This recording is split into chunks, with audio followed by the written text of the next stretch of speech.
viviendo un caso de connotación nacional que, bueno, a mí en lo personal me tocó profundamente.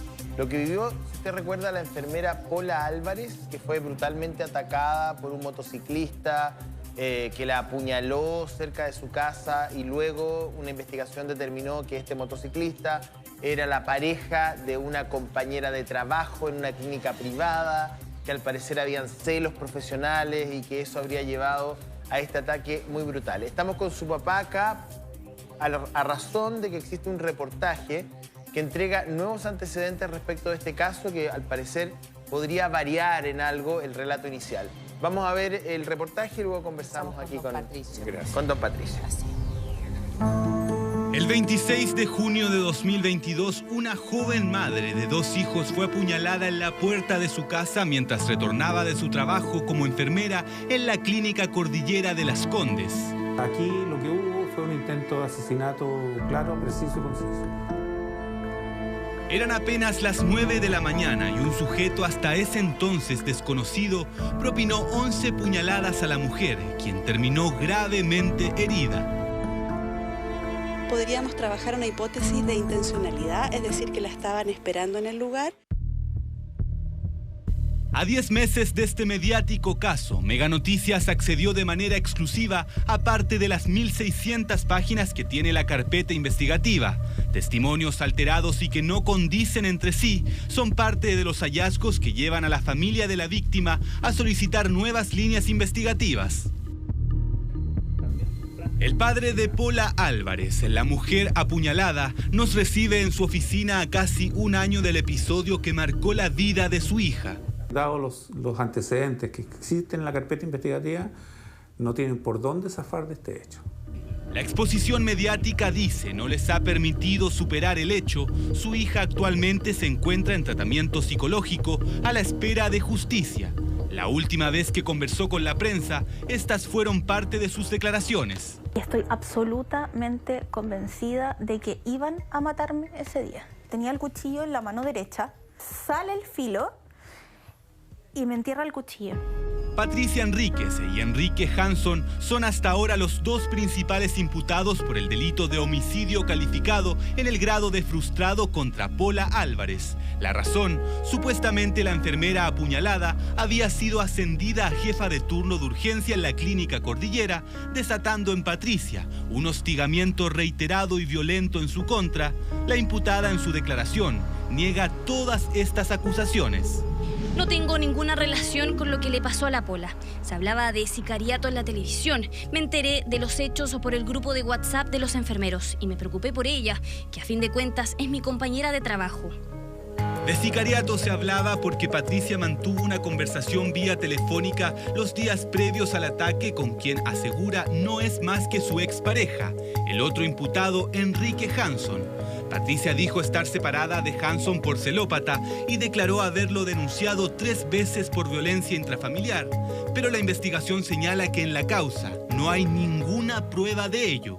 Hanson le pidió a Enrique que le mandara una foto de la Pola, foto que tenía en su celular, es cosa que yo he comentado, está en la investigación, cuando Pola pasa por el lado, ve su foto y por eso trata de arrancar. Y ahí cuando este tipo, asesino y con mente criminal, se abalanza contra la Pola y le pone los 11 puñalazos que le dio. La foto en cuestión, según la investigación, es más bien un video, el que la imputada negó rotundamente haber compartido al agresor para que éste perpetrara algún ataque. Yo no tengo el poder de decirle a un hombre de 40 años lo que tiene que hacer. Él es arrebatado y hace lo que quiere.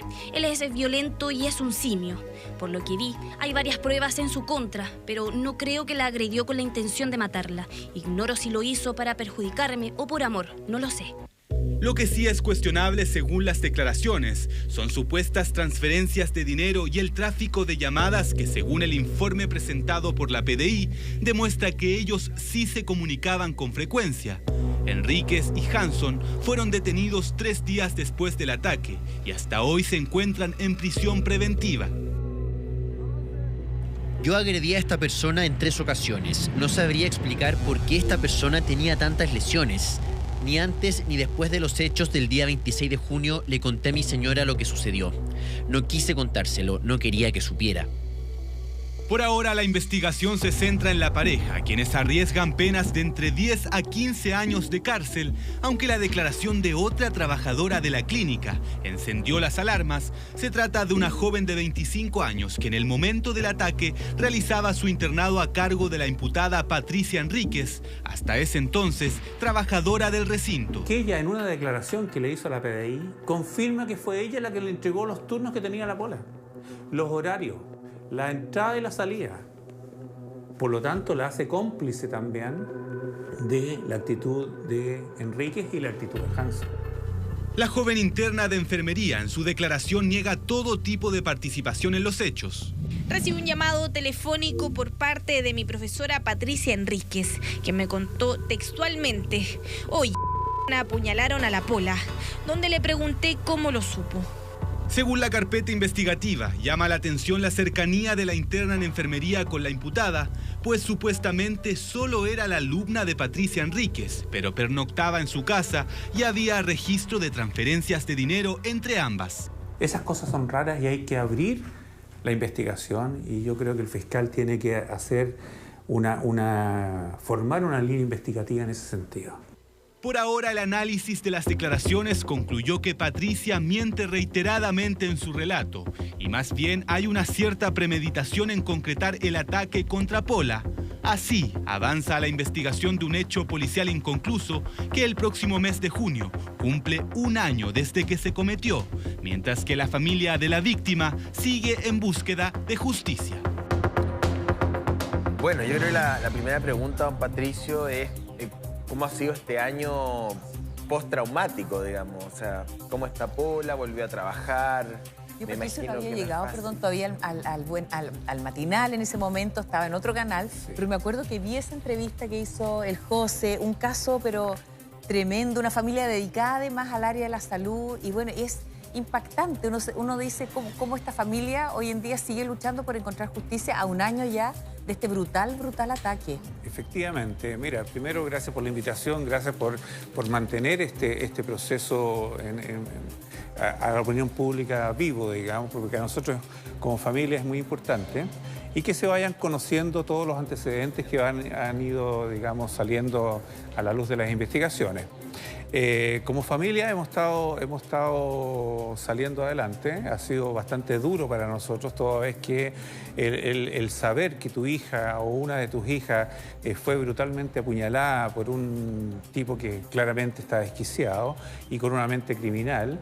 Fue duro. Hoy día, afortunadamente, gracias a todo el apoyo psicológico y gracias a todo el apoyo que nos brindaron ciertas instituciones, partiendo por el municipio y el UCABI, hemos podido salir adelante.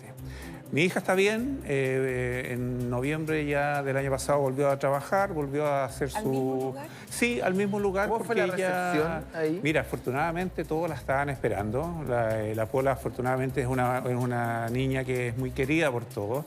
En su grupo de trabajo siempre la esperaron, siempre le dieron las facilidades que una vez que se recuperara pudiese volver, y en ese sentido lo que pasó es que una vez que ya le dieron el alta médica, pudo volver a su trabajo. Y está desde esa fecha ya trabajando, sigue trabajando en urgencia, cumpliendo sus turnos, que es lo que le corresponde, y ya volvió también con sus niños y volvió con su... Oye, 2 niñitos chiquititos, y uno se sorprende con cada uno de estos detalles, porque las personas involucradas, entiendo que son 2, pero hay un tercero a propósito de que tuvieron ustedes acceso a la carpeta investigativa, y ahí parece que hay antecedentes que llaman mucho la atención. Le va a preguntar a Alberto Prech, que debe tener más datos, pero ¿cómo es posible que 2 personas, hablo de quien manejaba la moto y hablo también del otro cerebro que habría estado participando y diseñando todo este ataque, vinculadas a la salud, salvando vidas, también tengan en su mente la posibilidad de terminar con la vida, porque fueron 11 puñaladas? Mira, esa es la paradoja que yo siempre hablo, es que una persona que estudió una carrera universitaria, que se preparó para salvar vidas, como es lo que hace una enfermera o un médico, por otro lado, no tengan ninguna compasión con la vida de una colega. Y eso es impresentable y es brutal, como tú dices. Ahora, estas personas son marido y mujer. Eso también lo supimos ya al correr la investigación. Hanson y Patricia Enríquez son marido y mujer, tienen su matrimonio vigente.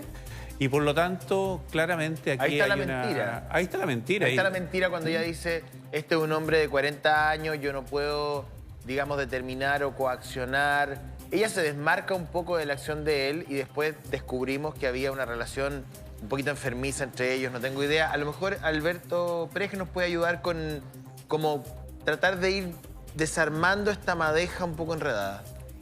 El expediente al que tuvimos acceso es una madeja, como bien tú dices, José, de incoherencias de Hanson y de Álvarez, ¿no? Y de Enríquez, perdón. Muchas veces lo que se señala acá va demostrando que acá existen mentes realmente criminales. Mentes criminales que en algún minuto se activaron y se activaron lamentablemente contra esta enfermera, Pola Álvarez. Habla de premeditación, de alevosía. O sea, acá no es que haya habido una riña, una casualidad, sino que fue un crimen, por lo que está mostrando la carpeta investigativa, absolutamente planeado. Afortunadamente queda en calidad de frustrado, pero claramente si uno ve, y la convicción que uno se podría hacer, y uno esperaría que es la convicción que se hagan los jueces, aquí claramente hubo una intención de asesinar. Y como digo, una intención de asesinar muy planeada, muy cuidadosa. Y ahora además se suma un nuevo elemento, Karen. ¿Cuál es ese nuevo elemento? ¿Hay una tercera persona o habría una tercera persona involucrada? Así es, posiblemente habría una persona que era una persona que estaba haciendo una práctica, una pasantía o su internado en la clínica, que se le estaría imputando o se le pretendería imputar la calidad de cómplice. ¿Por qué?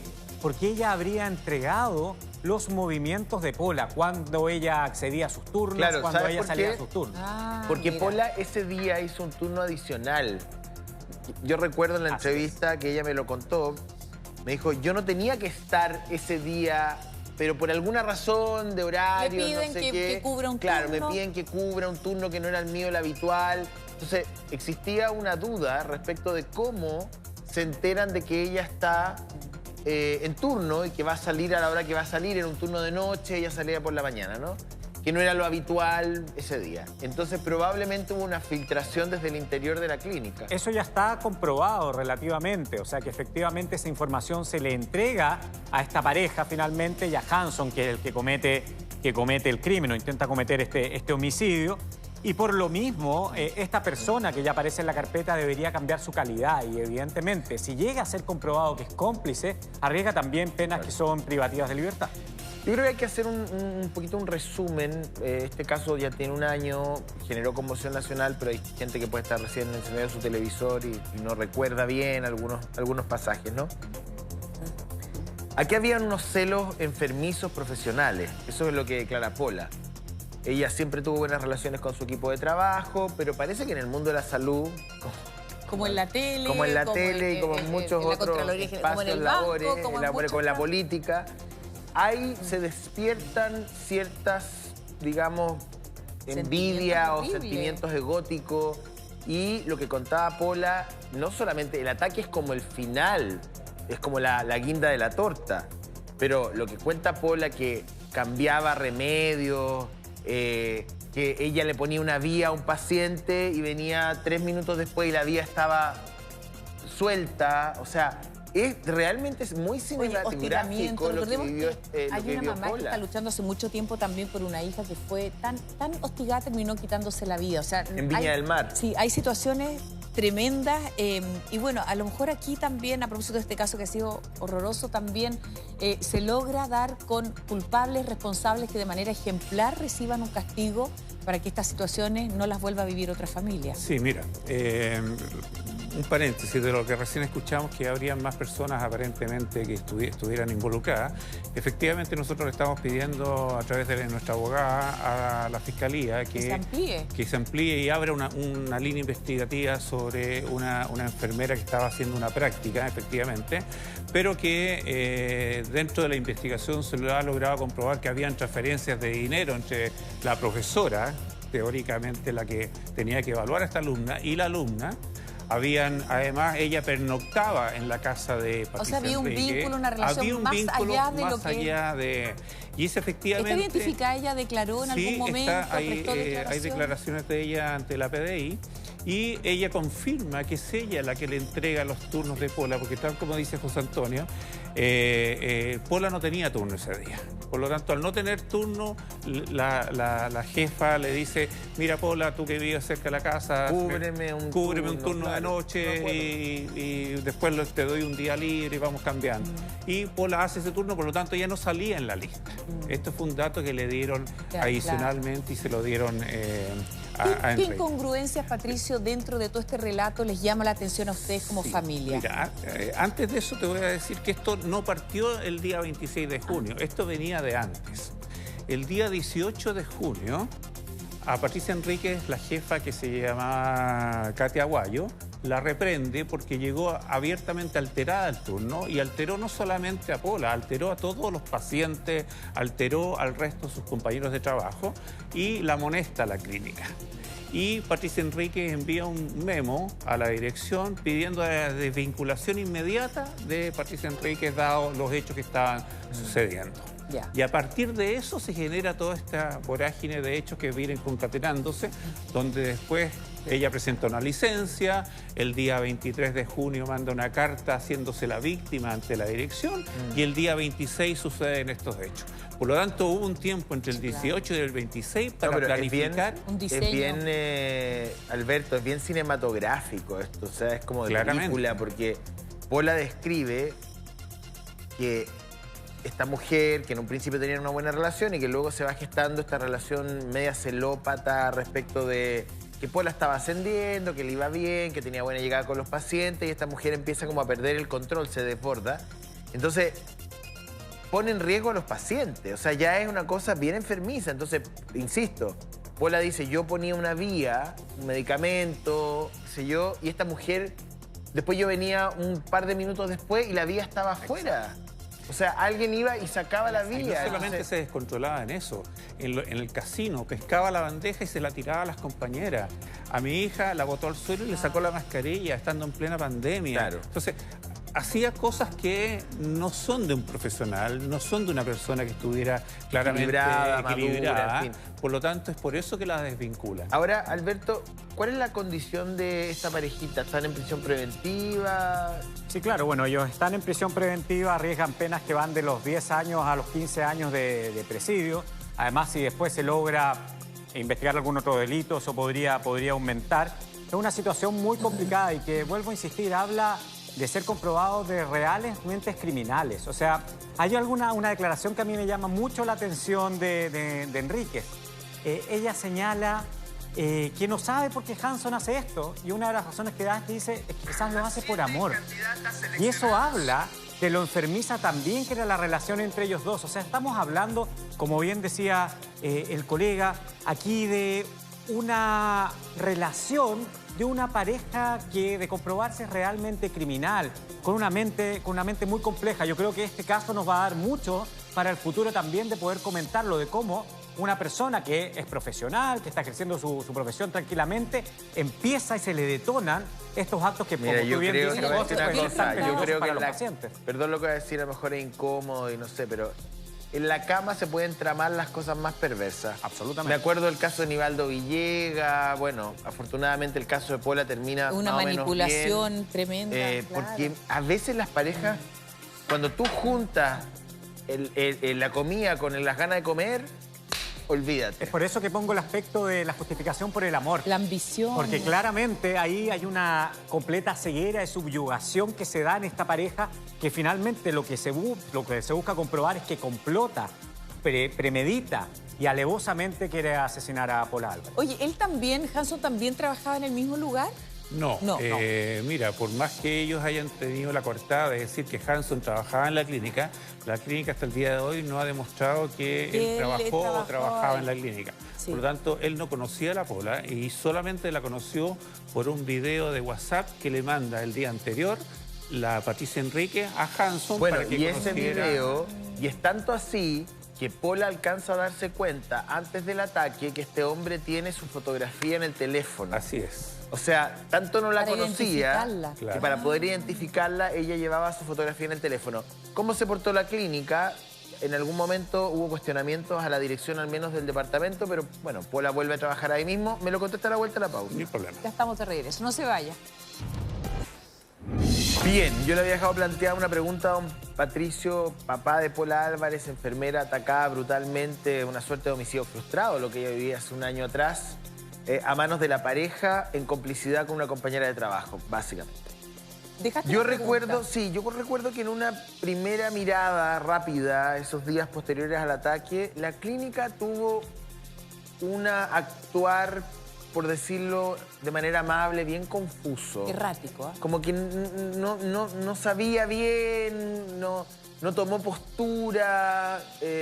Porque uno también asume, Patricio, que las personas que seleccionan personal en puestos tan sensibles como el tratar con pacientes, bueno, harán un buen filtro, digamos. No contratarán a personas que están desequilibradas emocionalmente. O sea, ahí hay una mirada también crítica respecto a la corresponsabilidad indirecta que puede tener la clínica en todo esto, no sé. Mira, a la clínica efectivamente le fallaron todos los procedimientos, porque mi hija fue comunicando a su superior directo todos estos hechos de violencia que estaban suscitándose en el día a día, y la clínica no tomó, a través de recursos humanos, a través de la jefatura, no tomó ninguna acción concreta. Documentos que fueron, digamos, comunicados oportunamente. Ahora bien, la clínica, cuando sucede el hecho, sí presta toda la ayuda y toda la colaboración, y sobre todo a nosotros como familia. Pero pudo evitarse, Patricio. Se pudo evitar, claro, efectivamente. O sea, pero en ese sentido... una persona que llega a un casino y lanza una bandeja, una persona que le quita violentamente la mascarilla... O sea, yo conocí a personas, te lo voy a decir abiertamente, que la han echado por mucho menos. Sí. Entonces, no entiendo bien la lógica de la clínica en pasar a llevar o en permitir, de alguna u otra manera, pese a que tu hija había advertido una y otra vez que aquí había conductas que eran por lo menos desequilibradas, ¿me entiendes? Bueno, por eso te digo que fallaron todos los procedimientos o bien la clínica no tenía procedimientos para este tipo de casos. ¿Qué hizo la clínica después? Bueno, desvinculó a toda la gente que estaba involucrada, llámese recursos humanos, llámese jefe de urgencia, llámese enfermera que estaba a cargo de todo el área, etc. Y en ese sentido, como te digo, creo que se actuó reactivamente, pero bueno, espero que no vuelva a ocurrir. Ahora, la clínica a nosotros nos prestó toda la ayuda a través de las operaciones de urgencia y la reanimación que tuvo que hacerle a mi hija los primeros minutos de ocurrido el hecho. Afortunadamente mi hija vivía a una cuadra de la casa. Ella se iba caminando, Ella se iba caminando, salía de su puerta, cruzaba la calle y entraba a la clínica. Ya, y en ese momento, después del ataque, al parecer, alguien le encuentra... Mira, nosotros creo que y la tenemos... lleva y la conduce inmediatamente a la... Sí, creo que mi hija, más que nosotros, tenemos un angelito de la guarda.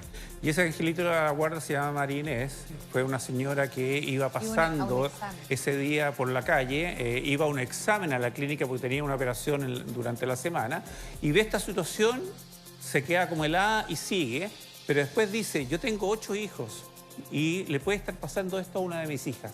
Se devuelve, pesca a la Pola y la arrastra hasta la clínica, y afortunadamente esa rapidez y el haber pasado por ahí, María Inés, nos permitió que mi hija estuviera viva hoy día.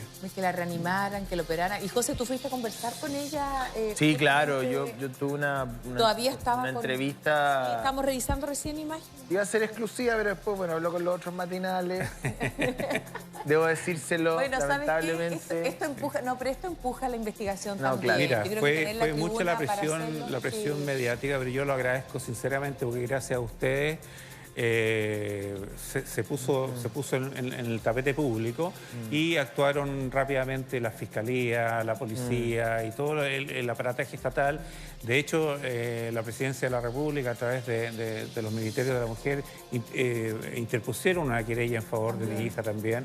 Por lo tanto, en ese sentido, gracias a la prensa y gracias a todo lo que se hizo, logramos... Para que la Fiscalía yo agradezco, y por eso que cuando me invitaron ustedes, les dije que sí inmediatamente, lo mismo que al reportaje que se hizo la semana pasada, y en ese sentido agradecer infinitamente porque nos da tranquilidad. Miremos parte de esa entrevista, porque ahí Pola entrega ciertas claves del ABC de este ataque espantoso que la tuvo, digamos, a poco de perder la vida. Ella con las manos trató de defenderse, pero podría haber habido un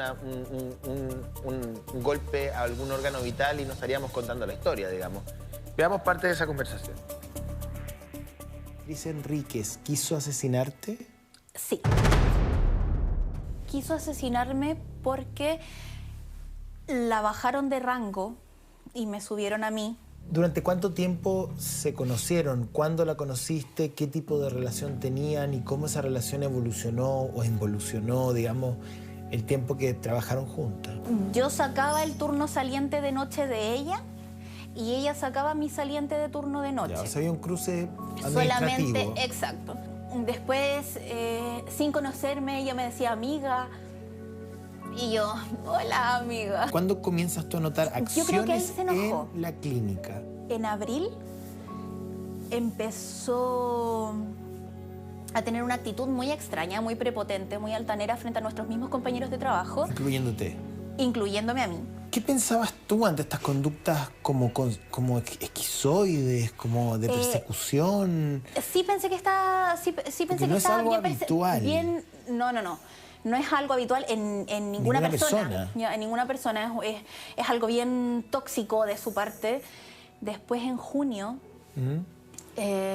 tuvimos una pérdida de unos estupefacientes en farmacia, donde las únicas personas que entramos a farmacia ese día era ella y yo. Yo creo que ella robó los medicamentos. Ahora no me cabe duda que fue ella. El 1 de junio cambia esta jefatura por estos estupefacientes que se habían perdido y porque aparte de nosotros en la urgencia también se nos perdieron unas morfinas que después se encontraron porque hubo un revuelo con estos turnos, pero se encontraron en una parte que no daba lugar para encontrarse. Se encontraron unos que estaban rotos y ella a cargo de las llaves de esa caja fuerte. ¿Tú crees que ella, si ella las robó, tú crees que las robaba para consumo personal? Sí. Ya. Porque en distintas oportunidades llegaba con algodones, ¿ya? Llegaba con signos de haberse puncionado. O sea, ¿tú crees que ella se inyectaba morfina? Yo creo que ella se inyectaba, ¿ya? Llegaba con moretones en las manos por estas administraciones. Yo le pregunté, ella me decía, no es un analgésico porque me duele la cabeza. Entonces usaba droga, Exacto. básicamente. Eso es lo que tú quieres decir. Exacto.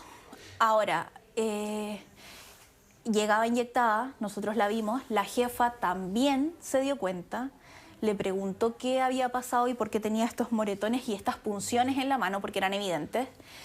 Le dijo que tenía un perro, que el perro la había rajuñado. No tenía perro, vivía sola después de esta separación que tuvo. Y llegaba con estas evidentes punciones. Ya, o sea, yo soy enfermera, conozco una punción. Tú dices que tú notificaste a tu jefatura directa de que esta mujer robaba drogas del almacén de farmacia para automedicarse, que se inyectaba morfina y las marcas estaban a la vista y la unidad no hizo nada al respecto. La mandó para la casa. La mandó para la casa para que se tomara el día libre. Eso fue lo que hizo la jefa. Nada más. Lo que tú acabas de decir y cómo acabas de describir el comportamiento de Patricia Enríquez, si es como tú dices que pasó, es no un peligro solamente para ella misma, sino que para todo el resto. ¿Cómo tú vas a tener una enfermera que roba medicamentos y que se automedica drogas como la morfina? Me parece que es una locura. Es una locura. Es una locura y no tan solo yo lo notifiqué, sino que lo notificaron los otros jefes de turno, lo notificaron mis compañeros, los técnicos paramédicos, lo notificaron los otros enfermeros que trabajábamos con ella. Todo se sabía, ¿ya? La jefa estaba enterada de todo. En junio me empezó a tirar unas hojas a la cara pidiéndome cosas de medicamentos que yo lo encontré, pero la rotería más grande. Ahí fue cuando ya comenzó esta agresividad que pasa de lo verbal, sino que pasa a lo físico. ¿Cuándo esto empieza a involucrar a los pacientes? Cuando yo me quedo con pacientes que están hospitalizados en el servicio de urgencia, donde yo instalo una vía venosa, la vía venosa queda perfectamente instalada, voy a otro box a instalar otra vía venosa y resulta que después vuelvo donde este paciente y el paciente tiene la llave de 3 pasos, que es como una mariposita. Abierta. La tiene abierta y me dice, siento frío en la espalda. Claro. Me pareció extraño dejarla bien conectada y después volver a ver al paciente, y el paciente tenía desconectado este medicamento y el medicamento regado por todo el suelo. ¿Nunca la enfrentaste a Patricia Enrique a decirle qué pasó con este paciente? No, porque no tenía pruebas de ello. Pero sí, estos malos tratos me daban a creer que ella era la persona que estaba haciendo todo esto, cuando yo soy bien prolija en lo que hago. ¿Tú temías por los pacientes? Sí. Esos pacientes estaban en riesgo. Nosotros teníamos una paciente hospitalizada con 40 grados de fiebre a cargo de ella, y el último día que se descompensó no avisó. Y nosotros la encaramos y dijimos, oye, ¿por qué no le administré el medicamento que le corresponde? Tiene 40 de fiebre, o sea, la paciente en cualquier momento, o sea, o hace una descarga séptica, o convulsiona, o le podría haber pasado... ¿Qué te contestó? No sé si lo puedo repetir. Repítelo. Me dice, ¿qué me importa? Muérame, dice. Oye, qué impresionante el relato. Me acordaba yo de esa conversación donde entrega detalles que son de verdad muy complicados para incluso la misma seguridad de los pacientes que estaban siendo atendidos ahí. Hay un mensaje, entiendo, de WhatsApp también. Esto llegó a tanto, este hostigamiento, que le escribía de noche, ¿no? Sí, mira, gracias por tu pregunta, Karen, porque eso es súper importante tenerlo claro. Fue tanto el hostigamiento de esta mujer hacia mi hija que un día alrededor de las 3 de la mañana le llega en WhatsApp y le dice: no te preocupes por mis hijos porque yo me voy a encargar de ellos. Solamente ese mensaje. Entonces mi hija vivía con temor porque sabía que al día siguiente se iba a encontrar con esta persona en la clínica y con mensajes como me voy a hacer cargo de tus hijos, 2 niños chicos. Un niño de 8 y un niño de 2, imagínate lo que significa. Por lo tanto, la planificación al leer ese tipo de WhatsApp era de mucho antes. Claro. Planificación que en estos momentos, Alberto, también es un indicador bien importante. Este diseño que existía justamente para atacarla de manera tan brutal como lo hicieron. Un diseño que se ha ido comprobando en el curso de la investigación, y es por eso que, a pesar de que la investigación inicial iba a tener un plazo de 90 días, se ha ido ampliando. Yo entiendo, según lo que se señala, que además se va a pedir que se amplíe a esta tercera persona, porque si efectivamente se logra comprobar que además acá hay una red, la situación procesal de estos imputados podría ir cambiando en el tiempo y complicándose aún mucho más, pero para uno que es papá también, uno le cuesta abstraerse y pensar el miedo que ha haber sentido Pola, la inseguridad. Ahora, y ahí, Alberto, José, dame un segundo, sí, que es muy importante que sí, los centros de trabajo son responsables también. Chile acaba de ratificar el convenio 190 de la OIT este año, que hace que los centros de trabajo tengan que hacerse responsables de la violencia y el acoso en sus instalaciones. Quería preguntarte respecto a la figura de esta mujer, porque finalmente el delito ella no lo comete materialmente, digamos. Entonces, ¿cómo la ley considera la autoría intelectual? ¿Tiene las mismas penas que el autor material o no? ¿Cómo se prueba también que hubo una autoría intelectual? Esta mujer probablemente se va a mantener hasta el final de los días, que ella no le dijo, que no le pidió, exacto, que ella no es responsable de lo que haga el marido, y María del Pilar Pérez, a lo mejor una figura que se nos viene a la mente como, por ejemplo, como alguien que diseña. A ver, lo primero que uno puede tener una calidad cuando se comete un delito de 3 tipos. Uno puede ser autor, cómplice o encubridor. Autor es que él materialmente comete el delito o participa del delito mismo, que sería el caso de Enríquez y Hanson. En el caso de esta tercera persona, lo que se buscaría es la complicidad. La complicidad, en términos muy sencillos, es la facilitación, es poder haber colaborado con el fin de que se haya cometido ese último delito. Y claro, cuando uno ve que esta practicante tenía una relación más estrecha con Enríquez en cuanto habían transferencias económicas, conocía su casa, habían mensajes entre ellas, bueno, claramente cabe preguntarse, bueno, ¿por qué ella le entrega una información que es tan privada? La información acerca de nuestros turnos, acerca de nuestros trabajos, acerca de nuestra salud, es evidentemente que esa información privada, que uno no se la entrega a cualquiera. Yo no digo, bueno, mira, José va saliendo en el auto a tal hora, eso uno no lo entrega a nadie. Y por lo cual el por qué lo entregó es lo que la justicia debe determinar con esta ampliación de investigación que yo espero que acceda al tribunal a darlo. O sea, el sicariato, el crimen por encargo y todo eso, como en estas 3 figuras... Es que lo que pasa es que en Chile no existe propiamente el sicariato. Lo que pasa es que cuando existe una, digamos, una planificación, se agrava la pena del homicidio, ¿no? Y es por eso que cada uno de estos actores, cada uno de estos imputados podrían tener penas distintas, que van en el caso más grave del autor material a los 15 años, hasta en el caso de la complicidad, todo se bajaría un grado. Ahí el colega también podría ayudar, podríamos llegar a 5 años en caso de una condena. Poco, yo creo que, o sea, existe el sicariato y el crimen por encargo, existe la realidad. Lo que no existe a lo mejor está tipificado como el delito. Es que no como tal, está pero ocurriendo, está ocurriendo. Igual la planificación agrava la pena, por lo cual, si existe o no existe, es algo bastante interpretable, digamos. Claro, ahora también existe lo que es un agravante cuando por un pago se comete un delito, o un pago recompensa, dice el código. ¿Ya? Y en este caso estaría asimilado a lo que es el sicariato. Oye, mira, yo creo que es bien importante lo que hizo, además, bueno, esto de la Pola, de tener un papá abogado que inmediatamente puso las cosas, yo me acuerdo que vi y seguí el caso en televisión, de poner las cosas en su justa dimensión y decir, mire, descartemos el robo porque no le robaron, descartemos esto. O sea, acá hay una figura que en el fondo ayudó también a que la Fiscalía rápidamente encontrara una línea investigativa clara y diera con el paradero de estas dos personas. Yo recuerdo que, y afortunadamente, digamos, pero todo fue muy amateur, o sea, muy burdo todo. O sea, él con la foto de ella en el teléfono, la moto además tenía una serie de características que la hacían súper identificable a las cámaras de la unidad operativa. Las cámaras son clave. Es la comuna con más cámaras de Chile. Entonces, todo era muy de poca estofa, ¿me entiendes? Como muy burdo todo. Llegaron a la casa inmediatamente, ¿no? Afortunadamente, la fiscal Patricia Ibarra, que tomó inicialmente el caso, cuando se entrevistó conmigo el mismo 26 en la propia clínica, yo estaba a la salida de la operación de mi hija, yo le dije, mira, aquí la línea investigativa tiene que ser o el sicariato o definitivamente un crimen por encargo. ¿Por qué? Porque mi hija tenía su celular, en su cartera estaba su billetera, andaba con plata ese día efectiva, andaba con todas sus cosas a la salida de la clínica y nada de eso se le quitó. Todo quedó botado al lado del lugar de los hechos, cosa que nosotros mismos lo tomamos y se lo entregamos luego a PDI para que hiciera Alberto, ¿cómo se diseña una estrategia desde la parte querellante, ¿no? Para demostrar que efectivamente aquí hay dos locos de atar que andan planeando la muerte de personas, porque básicamente, yo te lo digo de una manera coloquial como la gente lo debe pensar en casa, pero esto tiene que tener una figura jurídica. Sí, primero porque hay que señalar que no son locos de atar. Los criminales no son locos de atar porque son completamente conscientes de sus actos.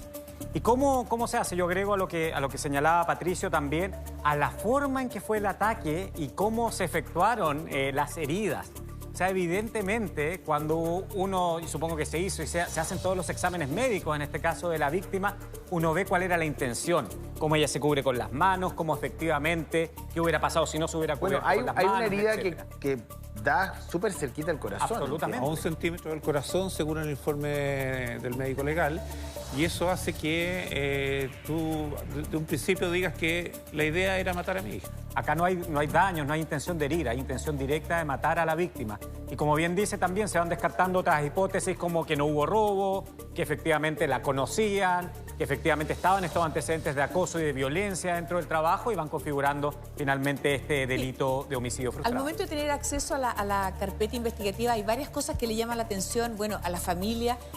Alberto, ¿qué incongruencias hay? ¿Qué cosas te llaman la atención también de este caso? Aparece una tercera persona con transferencias, a lo mejor también en los celulares que son incautados inmediatamente, sí que exista la posibilidad de modificarlo, aunque entiendo que la PDI a través de cibercrimen y todo eso tiene la posibilidad también de rescatar mensajes que a lo mejor han sido borrados o conversaciones que quieren que no se conozcan. Bueno, por muy enamorados que Hanson y Enríquez pudieron haber estado, claramente no se pusieron de acuerdo en sus declaraciones y tienen declaraciones que entre ellos son absolutamente incongruentes. De hecho, bueno, Enríquez trata de sacarse la culpa, culpar a esta personalidad violenta de Hanson, pero luego se cae aquel esquema. Y respecto a la tercera persona, evidentemente, las transferencias bancarias, que se conocía con Enríquez, que había una relación de cercanía, hablan de que efectivamente podría acá haber una complicidad.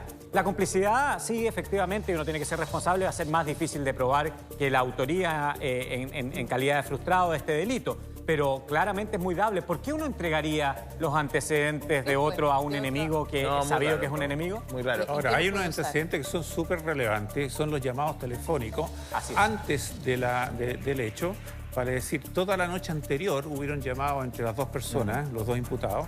El día del hecho, justo a las 8:55 de la mañana, hay un llamado de Patricia Enríquez a Hanson, cuando Hanson ya estaba posicionado frente a la puerta de la casa. Claro, de la hija. o sea, ese tráfico... Y después hay 4 llamados que son llamados que no contesta Hanson entre las 8 y las 10 de la mañana, y a las 10 de la mañana ya vuelve a contestarle. Por lo tanto, también esas cosas dicen que claramente... Dice algo. Dice algo María Patricio, y que estaban... muchísimas gracias. Un saludo a Pola, a tu familia. Al contrario, gracias a ustedes por la invitación, gracias a Alberto por toda su colaboración también. Y que avance rápido ahí. Y esperamos que la Fiscalía avance.